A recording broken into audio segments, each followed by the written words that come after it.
ಪ್ರಿಯಾ, ನೀನು ಹೇಳಿದ್ಯಲ್ಲ ಹಳ್ಳಿಯಿಂದ ಒಂದು ಹುಡುಗಿ ಬಂದಿತ್ತು, ನಾನು ಸಹಾಯ ಮಾಡಿದೆ ಮಮ್ಮಿ ಅಂತ. ಅದು ಇದೇ ಹುಡುಗಿ ಅಲ್ವಾ? ಹೌದು ಮಮ್ಮಿ, ಅದು ಇದೇ ಹುಡುಗಿನೇ. ನಾನಿವಾಗ ಅಷ್ಟಕ್ಕೆ ಹೋಗಿ ನಮ್ಮ ಮನೆಗೆ ಬಂದ ಕರ್ಕೊಬಂದೆ. ಅದು ನಾನು ಈ ಹುಡುಗಿನ ಎಲ್ಲೋ ನೋಡಿರೋ ಹಾಗೆ ನೆನಪು. ಎಲ್ಲಿರ್ಬೋದು? ಅರೆ, ಇವರವತ್ತು ನಮ್ಮ ಅಕ್ಕ ಕ್ಯಾಟ್ರಿಂಗ್ಗೆ ಊಟ ಆರ್ಡ್ರ್ ಕೊಡೋಕ್ಕೆ ಬಂದಿದ್ದು ಇವರೇ ಅಲ್ವಾ? ಅಯ್ಯಯ್ಯೋ, ನನ್ನ ಗುರ್ತಿದ್ಬಿಟ್ರೆ ಇವಾಗ. ಇಲ್ಲ, ಏನಾದರೂ ಹೇಳ್ಬೇಕು ನಾನು. ನೋಡಮ್ಮ, ನಿಮಗೆ ನಾನು ನೋಡೋದು ನೆನಪಿದ್ಯಾ? ಇಲ್ಲ, ನನಗೆ ಆ ಥರ ಯಾವ ನೆನಪು ಬರ್ತಿಲ್ಲ. ನಾನು ನೋಡ್ತಾ ನಿಮ್ಮನ್ನ ಇದೇ ಮೊದಲನೇ ಸಾರಿ. ಹೌದಾ? ಏನೋ ಇದ್ರೂ ಇರ್ಬೋದೇನೋ, ಹೋಗಲಿ ಬಿಡು. ಸರಿ, ಆಗಿದ್ರೆ ನೀನು ಮುಂದೆ ಏನು ಮಾಡಬೇಕು ಅಂತ ಅಂದ್ಕೊಂಡಿದ್ಯಮ್ಮ? ನಿನ್ನ ಹೆಸರು ಏನೋ ಹೇಳಿದೆ, ನನಗೆ ಮರ್ತೋಯ್ತಲ್ಲ. ಹಾಂ, ಅನುಶ್ರೀ ಅಲ್ವಾ? ಹಾಂ ಹೌದು ಆಂಟಿ, ನನ್ನ ಹೆಸರು ಅನುಶ್ರೀ ಅಂತ. ಅನು, ನೀನು ಫ್ರೆಂಡೊಬ್ಬರು ಸಿಗಬೇಕು ಅಂತ ಅಂದ್ಕೊಂಡಿದ್ದೀರಾ ನೀನು? ಅವ್ರು ನೀನು ಮೀಟ್ ಮಾಡಿದ್ಯಾ? ಸರಿ, ನೀವು ಮಾತಾಡ್ತಾ ಇರಿ, ನಾನು ಒಳಗೆ ಸ್ವಲ್ಪ ಕೆಲಸ ಇದೆ. ಇಲ್ಲ ಪ್ರಿಯಾ, ನನಗೆ ಅವಳು ಸಿಗಲೇ ಇಲ್ಲ. ಅವಳಿಲ್ಲದೆ ನಾನಿಲ್ಲಿ ಹೇಗಿರಲಿ, ಎಲ್ಲಿರಲಿ ಅಂತಲೇ ಅರ್ಥ ಆಗ್ತಾಯಿಲ್ಲ. ಅದು ಅಲ್ಲದೆ ಆ ಪಿ ಜಿನಲ್ಲಿ ದುಡ್ಡೆಲ್ಲನೂ ತುಂಬ ಜಾಸ್ತಿ ಕೇಳ್ತಾರೆ. ನನ್ನ ಹತ್ರ ಅಷ್ಟು ಹಣ ಬೇರೆ ಇಲ್ಲ. ಹಾಗಾಗಿ ನಾನು ಇವಾಗ ಏನು ಮಾಡಬೇಕು ಅಂತಲೇ ಅರ್ಥ ಆಗ್ತಿಲ್ಲ. ಅಲ್ಲ ಅನು, ನೀನು ಈ ರೀತಿ ಬಂದ್ಬಿಟ್ಟಿಯಲ್ಲ, ಊರಲ್ಲಿ ಅಪ್ಪ ಅಮ್ಮ ನಿಮ್ಮ ಫ್ಯಾಮಿಲಿ ಎಲ್ಲರನ್ನ ಹುಡುಕ್ತಿದ್ರೆ ನೀನು ಅವಾಗ ಏನು ಮಾಡ್ತೀಯಾ?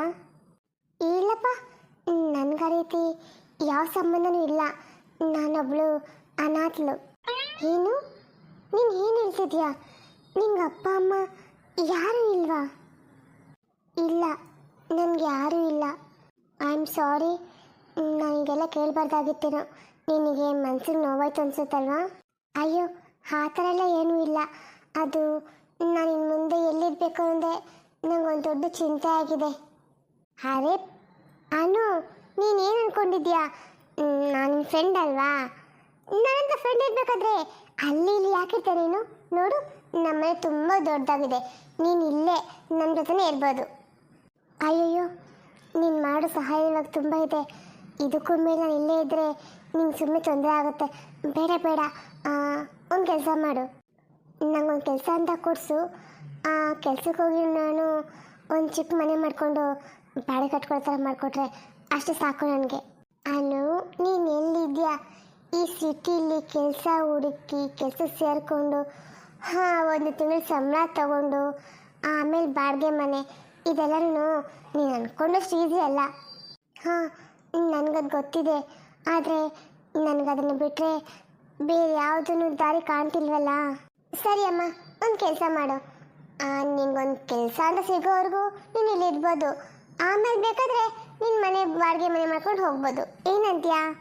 ಇದಕ್ಕಾದ್ರೂ ಒಪ್ಕೊಳ್ಳೆ ಮಾಡಾಯ್ತಿ? ಆಯಿತು, ಸರಿ ಕೂತ್ಕೊಂಡಿರು. ನಾನು ನಿಂಗೆ ಕುಡಿಯೋದಕ್ಕೆ ನಾನು ತೊಗೊಬಂದು ಕೊಡ್ತೀನಿ. ಪಾಪ, ಊರಲ್ಲಿ ನಮ್ಮ ಅಪ್ಪ ಅಮ್ಮ ಎಲ್ಲನೂ ನನ್ನ ಎಲ್ಲಿ ಹುಡ್ಕಾಡ್ತಿದ್ದಾರೋ ಏನೋ. ನನಗೊಂದು ಮಾತು ಹೇಳಿ ಬರಬೇಕಿತ್ತು. ನಾನು ಇವಾಗ ಏನು ಮಾಡಲಿ?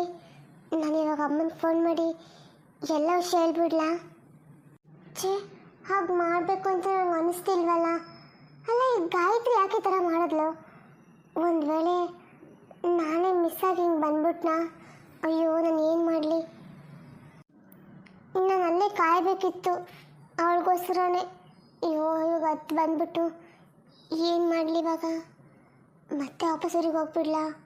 ಹಾಂ, ಬೇಡ ಬೇಡ. ನಾನು ಒಂದು ವೇಳೆ ಹಂಗೆ ಹೋಗ್ಬಿಟ್ರೆ ನನ್ನ ಅಕ್ಕನ ಮುಂದೆ ನನಗೆ ತುಂಬ ಅವಮಾನ ಆಗ್ಬಿಡುತ್ತೆ. ಅವಳನ್ನು ಮತ್ತು ಆಡ್ಕೋತಾಳೆ. ಬೇಡ ಬೇಡ, ಹಾಗೆಲ್ಲ ಮಾಡೋದು ಬೇಡ. ಮತ್ತು ಒಬ್ಬಳೇ ಊರಲ್ಲಿ ಹೇಗಿರಲಿ? ಮನೋಜ ಬೇರೆ ಇಲ್ಲಿದೆ ಅಂದರೆ ನನಗೆ ಗೊತ್ತೇ ಇಲ್ಲ. ಈ ಸಿಟಿಲಿ ಹುಡ್ಕೋಕ್ಕೂ ನನ್ನ ಕೈಲಿ ಆಗಲ್ಲ. ಒಂದು ವೇಳೆ ಪ್ರಿಯಾಯಿಂದ ಸಹಾಯ ತಗೊಂಡ್ಲಾ? ಅವಳು ಯಾರು ಅಂತ ಕೇಳಿದ್ರೆ ನಾನು ಏನು ಹೇಳಿ? ಅಯ್ಯೋ, ಇವಾಗಷ್ಟೇ ನನಗೆ ಯಾರಿಲ್ಲ ಅಂತ ಹೇಳ್ಬಿಟ್ಟಿದ್ದೀನಿ. ಇದೊಳ್ಳೆ ಪದ್ಧತಿ ಆಯ್ತಲ್ಲಪ್ಪ. ಹಾಂ, ಏನು ಮಾಡಲಿ? ಬೇಡ ಬೇಡ, ಸದ್ಯಕ್ಕೆ ಯಾರಿಗೂ ಏನು ಹೇಳೋದು ಬೇಡ. ಹೀಗೆ ನೋಡೋಣ ಏನಾಗುತ್ತೆ ಅಂತ. ನನ್ನ ಅಮ್ಮಂಗೆ ನೆನಪಾಗ್ತಿದೆಯಲ್ಲ ಗೊತ್ತಿಲ್ಲ, ಆದರೆ ಯಾಕೋ ನಂಗೆ ಅಮ್ಮ ನೋಡಬೇಕು ಅಂತ ತುಂಬ ಅನಿಸ್ತಿದೆ. ಅಯ್ಯೋ ದೇವ್ರೆ, ನನ್ನ ಮಗಳು ಹೋಗಿ ಎಷ್ಟು ದಿನ ಆಯಿತು. ಎಲ್ಲಿದ್ದಾಳೋ, ಹೇಗಿದ್ದಾಳೋ, ತಿಂದ್ಲೋ ಇಲ್ವೋ. ಹೊಂಟಿ ಹೆಣ್ಣು ಅಷ್ಟು ದೊಡ್ಡ ಸಿಟಿನಲ್ಲಿ ಎಷ್ಟು ಕಷ್ಟಪಡ್ತಾ ಇದ್ದಾಳೋ. ಅಯ್ಯೋ ದೇವ್ರೆ, ನಾನು ಏನು ಮಾಡಲಿ. ಅಮ್ಮ, ಮಾನಸ, ತನ್ನ ಬಗ್ಗೆ ಏನಾದರೂ ವಿಷಯ ಗೊತ್ತಾಯ್ತೇನೆ? ಈ ಯಾರ್ದು ಹೇಳಿದ್ರು ಹೇಳಿದ್ರಾ? ನಿನ್ನ ಶರತ್ಗೆ ಹೇಳ್ದೆ ಅಂತ ಹೇಳಿದೆಯಲ್ಲ, ಅವನೇನಾದರೂ ಹುಡುಕಿದ್ನಂತ? ನನ್ನ ಮಗಳು ಹೇಳಿದ್ರಂತ ಯಾರಿಗಾನ ಗೊತ್ತಾಯ್ತಂತ ಹೇಳೆ. ಅಮ್ಮ ಗೊತ್ತಾಗುತ್ತೆ ಅಮ್ಮ, ನೀನು ಮೊದಲು ಸಮಾಧಾನ ಮಾಡ್ಕೊ. ಅಲ್ಲ, ನೀನೀಗ ಹಾಸಿಗೆ ಹಿಡಿದು ಕೂತ್ಕೊಂಡ್ರೆ ಹೇಗೆ ಹೇಳು? ನೀನು ಆರೋಗ್ಯದ ಬಗ್ಗೆ ಸ್ವಲ್ಪ ಯೋಚನೆ ಮಾಡು ಅಮ್ಮ. ಹಾಳಾಗೋಗ್ಲಿ ಆರೋಗ್ಯಕ್ಕೆ. ನಂಗೆ ನನ್ನ ಮಗಳಷ್ಟೇ ಬೇಕಾಗಿರೋದು. ಅವಳು ಎಲ್ಲೋಗಿದ್ದಾಳು ಅಂತ ನನಗೆ ಕ್ಷಣ ಕ್ಷಣಕ್ಕೂ ಚಿಂತೆ ಕಾಡ್ತದೆ ಕಣೆ. ಅವಳು ನನ್ನ ಕಣ್ಮುಂದೆ ಬಂದರೆ ನನ್ನ ಆರೋಗ್ಯ ಪೂರ್ತಿ ಸರಿಯಾಗುತ್ತೆ. ಅಮ್ಮ, ನಾವೆಲ್ಲ ಪ್ರಯತ್ನ ಪಡ್ತಾ ಇದ್ದೀವಿ ಅಮ್ಮ, ಆದರೆ ಅವಳು ಎಲ್ಲಿದ್ದಾಳಂತ ನಮ್ಗೆ ಗೊತ್ತಾಗ್ತಾನೆ ಇಲ್ಲ. ಇಷ್ಟಕ್ಕೆ ಅವಳು ಯಾವ ಸಿಟಿಗೆ ಹೋಗಿದ್ದು ಅಂತ ಕೂಡ ಗೊತ್ತಿಲ್ಲ. ಟ್ರೈನ್ ಹತ್ತಿದ್ಲು ಅಂತ ಅಷ್ಟೇ ಗೊತ್ತು. ಅವಳು ಎಲ್ಲಿ ಇಳ್ಕೊಂಡ್ಲು, ಎಲ್ಲೋದ್ಲು, ನಮ್ಗೆ ಹೇಗೆ ಗೊತ್ತಾಗುತ್ತೆ ಹೇಳು? ಸ್ವಲ್ಪ ಯೋಚನೆ ಮಾಡು ಅಮ್ಮ. ಜಾನಕಿ, ಮಾನಸ ಕರೆಕ್ಟಾಗಿ ಹೇಳ್ತಾ ಇದ್ದಾಳೆ ಕಣೆ, ಸಮಾಧಾನ ಮಾಡ್ಕೋ. ನೋಡು, ನಮ್ಮ ಮಗಳಿಗೆ ಏನೂ ಆಗಲ್ಲ, ಆ ದೇವ್ರು ಇದ್ದಾನೆ, ಅವಳನ್ನ ಕಾಪಾಡ್ತಾನೆ ಕಣೆ. ಅಯ್ಯೋ, ನನಗೆ ಯಾರು ಏನು ಹೇಳಿದ್ರು ನಂಗೆ ಸಮಾಧಾನ ಆಗಲ್ಲ ರೀ. ನಾನು ನನ್ನ ಮಗಳು ನೋಡಲೇಬೇಕು. ಅಲ್ಲಿ ತನಕ ನಂಗೆ ಸಮಾಧಾನ ಆಗಲ್ಲ. ಹೆತ್ತ ಕರಳಿನ ಸಂಕಟ ನಿಮ್ಗೇನು ಗೊತ್ತಾಗಬೇಕು ಹೇಳಿ? ಅಪ್ಪ, ಇವಾಗ ಏನು ಮಾಡೋದು? ಅಮ್ಮ ನೋಡಿದ್ರೆ ಹೀಗೆ ಹಠ ಮಾಡ್ತಿದ್ದಾಳೆ, ತನು ಬೇರೆ ಎಲ್ಲಿದ್ದಾಳಂತ ಹೇಗಪ್ಪ ಹುಡ್ಕೋದು? ಮಾವ, ಮನುಜ, ನೀನು ಯಾವಾಗ ಬಂದಿಯಪ್ಪ? ಮನುಜ, ನೀನು ಯಾವಾಗ ಬಂದಿಯೋ? ಮನುಜ, ನಿಂಗೆ ನನ್ನ ಮಗಳು ಸಿಕ್ಕಿದ್ಲಾ? ನೀನು ಜೊತೆ ಮಾತಾಡಿದ್ಯಾ? ಇವಾಗ ಅವಳ ಜೊತೆ ಕರ್ಕೊಬಂದಿದೀಯಪ್ಪ? ಅತ್ತೆ, ಹಾಂ ಅತ್ತೆ, ತನು ನಂಗೆ ಸಿಕ್ಕಿದ್ಲು. ಅವಳಿವಾಗ ನಮ್ಮನೇಲಿದ್ದಾಳೆ. ಏನು, ನಿಮ್ಮ ತನ ಸಿಕ್ಕಿದ್ಲಾ? ಅವಳು ಇಲ್ಲಿ ಕರ್ಕೊಬಂದಿಯಾ? ಇಲ್ಲಿದ್ದಾಳೆ? ಸಿಕ್ಕಿದ್ಲು ಅಂದರೆ ಅತ್ತೆ, ಅವಳು ಇಲ್ಲಿಲ್ಲ, ಅಲ್ಲಿ ಸಿಟಿಲಿ ನನ್ನ ಮನೇಲಿದ್ದಾಳೆ. ನಾನನ್ನ ಬಿಟ್ಟು ನಾನು ಒಬ್ಬನೇ ಇಲ್ಲಿಗೆ ಬಂದೆ. ನಾನು ಹೋಗಿ ಊರಲ್ಲೆಲ್ಲ ಹೇಳ್ಬರ್ತೀನಿ ಅಂತ ನಾನು ಒಬ್ಬನೇ ಬಂದೆ ಅತ್ತೆ. ನಿಜನಪ್ಪ? ನೀನು ಹೇಳ್ತಾ ಇರ್ತಿದ್ದೆ ತಾನೇ ನನ್ನ ಮಗಳು ಚೆನ್ನಾಗಿದ್ದಾಳೆ ತಾನೆ? ಹಾಂ ಹೌದು ಅತ್ತೆ, ಅವಳು ಆರಾಮಾಗಿದ್ದಾಳೆ, ಚೆನ್ನಾಗಿದ್ದಾಳೆ. ಅಲ್ಲ ಮನೋಜ್, ನಿನಗೆ ಅವ್ರು ಸಿಕ್ಕಿದ್ರೆ ನೀನು ನಮ್ಗೆ ಮೊದಲೇ ಫೋನ್ ಮಾಡಿ ಹೇಳಿಲ್ಲ? ಅದು ಹಾಂ, ನಾನು ಫೋನ್ ಮಾಡಿದಾಗೂ ನೀನೇನು ಹೇಳಿಲ್ವಲ್ಲಪ್ಪ. ಇಷ್ಟಕ್ಕೂ ನನ್ನ ಫೋನೇ ರಿಸೀವ್ ಮಾಡಿದಳಲ್ಲ ನೀನು.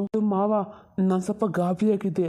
ಅವಳು ಏಕಾಏಕಿ ಬಂದ್ಬಿಟ್ಲಲ್ಲ, ಹಾಗಾಗಿ ಅವಳು ಹೇಗೆ ಬಂದಳು ಮತ್ತು ಯಾಕೆ ಬಂದಳು ಅಂತ ಕೇಳ್ತಾ ನಾನು ಈ ಕಡೆ ಗಮನ ಕೊಟ್ಟಿಲ್ಲ. ಅದಕ್ಕೆ ನಾನು ಬಡೋದು ಸ್ವಲ್ಪ ತಡ ಆಯಿತು. ಹೇಗೋ ನನ್ನ ಮಗಳಿನ ಒಟ್ಟಿಗೆ ಇದ್ರಲ್ಲ, ನಂಗೆ ಅದೇ ಸಮಾಧಾನ. ಹಾಂ, ಅದಕ್ಕೆ ಅತ್ತೆ, ನೀವೇನು ಚಿಂತೆ ಮಾಡಿಬಿಡಿ ಅಂತ ಹೇಳಕ್ಕಂತಲೇ ನಾನು ಇಲ್ಲಿಗೆ ಬಂದಿರೋದು. ಮಾವ, ಸ್ವಲ್ಪ ನಾನು ನಿಮ್ಮ ಹತ್ರ ಮಾತಾಡಬೇಕಿತ್ತು. ಯಾವುದ್ರ ಬಗ್ಗೆಪ್ಪ? ಏನು ವಿಷಯ ಹೇಳು. ಮಾವ, ನಾನಿಲ್ಲಿ ಇಲ್ದಿರೋ ಸಮಯದಲ್ಲಿ ಅಣ್ಣನ ವರ್ತನೆ, ನಡವಳಿಕೆ ತುಂಬ ಬದಲಾಗ್ಬಿಟ್ಟಿದೆ. ಎಲ್ಲ ವಿಷಯ ನಿಮಗೆ ಗೊತ್ತಿದೆ. ನಿಮ್ಮ ಮಣ್ಣಲ್ಲಿ ಅಣ್ಣ ಒಡವೆ ಎತ್ಕೊಂಡು ಹೋಗಿದ್ದು ಅದಷ್ಟೇ ಅಲ್ಲ ಮಾವ, ನಮ್ಮ ಅಣ್ಣ ಕುಡ್ತಕ್ಕೆ ಬಲಿಯಾಗ್ಬಿಟ್ಟಿದ್ದಾನೆ. ಹೌದಪ್ಪ, ನನಗಿದ್ರ ಬಗ್ಗೆ ಮೊದಲೇ ಗೊತ್ತಿದೆ. ಆದರೆ ನಾನು ಅವನಿಗೆ ಎಷ್ಟೇ ಬುದ್ಧಿವಾದ ಹೇಳಿದ್ರು ಅವನು ಕೇಳೋ ಸ್ಥಿತಿಲೂ ಇಲ್ಲ. ನಾನೇನು ಮಾಡಲಿ ಹೇಳು? ಅರ್ಥ ಆಗುತ್ತೆ ಮಾವ, ಆದರೆ ಹಾಗಂತ ನಾವು ಅವನ್ನ ಹೀಗೆ ಬಿಡೋಕ್ಕಾಗಲ್ವಲ್ಲ. ಅದು ಅಲ್ಲದೆ ಅವನಿವಾಗ ಮನೇಲಿಲ್ಲ, ಪೊಲೀಸ್ ಸ್ಟೇಷನ್ಗೆ ಕರ್ಕೊಂಡು ಹೋಗಿದ್ದಾರೆ. ನೀನು ಏನು ಹೇಳ್ತಿದ್ದೀಯಾ? ಪ್ರಸಾದನ್ನ ಇನ್ಸ್ಪೆಕ್ಟ್ರ್ ಕರ್ಕೊಂಡು ಹೋಗಿದ್ದಾರಾ? ಹೌದು ಮಾವ, ನಾನು ಎಲ್ಲ ವಿಚಾರಿಸ್ಕೊಂಡು ಬಂದಿದ್ದೀನಿ. ಆ ಯಾರೋ ಇಬ್ಬರು ಹುಡುಗರು ಅವರಷ್ಟು ಜಗಳ ಮಾಡಿಕೊಂಡು ಗಲಾಟೆ ಮಾಡಿ ಹೇಟ್ ಮಾಡ್ಕೊಂಡಿದ್ದಕ್ಕೆ ಅವರು ಸುಮ್ಮನೆ ಅಣ್ಣನ ಹೆಸರು ಹೇಳಿದ್ದಾರೆ. ಹಾಗಾಗಿ ಅವರು ಅಣ್ಣನ ಕರ್ಕೊಂಡು ಹೊರಟೋಗಿದ್ದಾರೆ. ಇದೊಳ್ಳೆ ಕಥೆ ಆಯ್ತಲ್ಲ. ಅಲ್ಲ, ಹೀಗೆಲ್ಲ ಆಗುತ್ತಾ? ನೋಡಿ ಮಾವ, ಹಾಗಿದೆಯಲ್ಲ. ಇವಾಗ ಮತ್ತೆ ಅಲ್ಲಿಗೆ ಹೋಗ್ಬೇಕು, ಒಬ್ಬನೇ ಹೋಗೋಕ್ಕಾಗ್ತಾಯಿಲ್ಲ ಮಾವ. ಅದಕ್ಕೆ ಜೊತೆಗೆ ನೀವು ಬಂದರೆ ಏನಾದರೂ ಮಾತಾಡ್ಬಿಟ್ಟು ಅಣ್ಣನ ಮನೆಗೆ ಕರ್ಕೊಂಬರ್ಬೋದಲ್ವಾ? ಮನೇಲಿ ಬೇರೆ ಅಮ್ಮ ಮತ್ತು ಅದಕ್ಕೆ ಇಬ್ಬರು ತುಂಬ ಅಳ್ತಾಯಿದ್ರು. ನನಗೆ ಅವ್ರು ಸಮಾಧಾನ ಮಾಡೋಕ್ಕಾಗ್ತಾ ಇಲ್ಲ ಮಾವ. ಇಲ್ಲಿ ಬಂದರೆ ಅತ್ತೆ ಒಂಥರ ಗೋಳಾಡ್ತಿದ್ದಾರೆ. ಯಾಕೆ ಮಾವ ನಮಗೆ ಹತ್ರ ಎಷ್ಟೊಂದು ಸಮಸ್ಯೆ ಬರ್ತಾಯಿದೆಯಲ್ಲ, ನಾವೆಲ್ಲ ಎಷ್ಟು ಚೆನ್ನಾಗಿದ್ರಿ. ಏನು ಮಾಡೋಕ್ಕಾಗುತ್ತಪ್ಪ, ವಿಧಿ ಆಟ ಅಂದರೆ ಹಾಗೆ ಅಲ್ವಾ. ಕಷ್ಟ ಮನುಷ್ಯನಿಗೆ ಬರದೆ ಮರಕ್ಕೆ ಬರುತ್ತೆ ಅಂತಾರಲ್ಲ, ಹಾಗಾಗಿ ಕಷ್ಟ ಸುಖ ಎಲ್ಲನೂ ಮನುಷ್ಯನಿಗಷ್ಟೇ ಬರುತ್ತೆ. ಯಾಕೆ ಗೊತ್ತಾ, ಎಂಥ ಕಷ್ಟ ಬಂದು ಮನುಷ್ಯನಿಗೆ ಪರಿಹಾರ ಮಾಡ್ಕೊಳ್ಳೋಕ್ಕೆ ದಾರಿ ಗೊತ್ತಿದೆ ಅಂತ. ನೋಡು, ನೀನು ಚಿಂತೆ ಮಾಡ್ಕೋಬೇಡ, ನಾವು ಹೋಗಿ ಮಾತಾಡೋಣ. ಅಂದಾಗೆ ಮಾವ, ಗಾಯತ್ರಿ ಏನಾದರೂ ಇಲ್ಲಿಗೆ ಬಂದ್ಲಾ? ಇಲ್ಲಲ್ಲ ಮನೋಜ, ಆ ಹುಡುಗಿ ನೋಡಿ ತುಂಬ ದಿನ ಆಯಿತು. ಯಾಕೆ ಅಲ್ಲಿಲ್ವಾ ಅವಳು? ಇಲ್ಲ, ಅವಳೆಲ್ಲ ಕಾಣಿಸ್ತಿಲ್ಲ. ನಾವು ಅಂದ್ಕೊಂಡಿದ್ವಿ ಅವಳು ಇಲ್ಲಿರ್ಬೋದೇನೋ ಅಂತ. ನೀವು ನೋಡಿದ್ರೆ ಇಲ್ಲೋ ಇಲ್ಲ ಅಂತಿರಲ್ಲ, ಹಾಗಾದ್ರೆ ಎಲ್ಲೋ ಹೋಗಿರ್ಬೋದು. ಮನೋಜ, ನಾನು ಒಂದಿನ ಗಾಯತ್ರನ ಮತ್ತು ಪ್ರಸಾದ್ ಮಾಮನ್ನ ಅವ್ರು ಸಿಟಿಯಿಂದ ಆಚೆ ಹೋಗೋದು ನೋಡ್ತಿದ್ದೆ. ಹಾಂ ಹೌದು ಮಾನಸ, ಅದು ಏನಕ್ಕೆ ಹೋಗಿದ್ದು ಅಂತಲೂ ನಾನು ವಿಚಾರಿಸಿದೆ.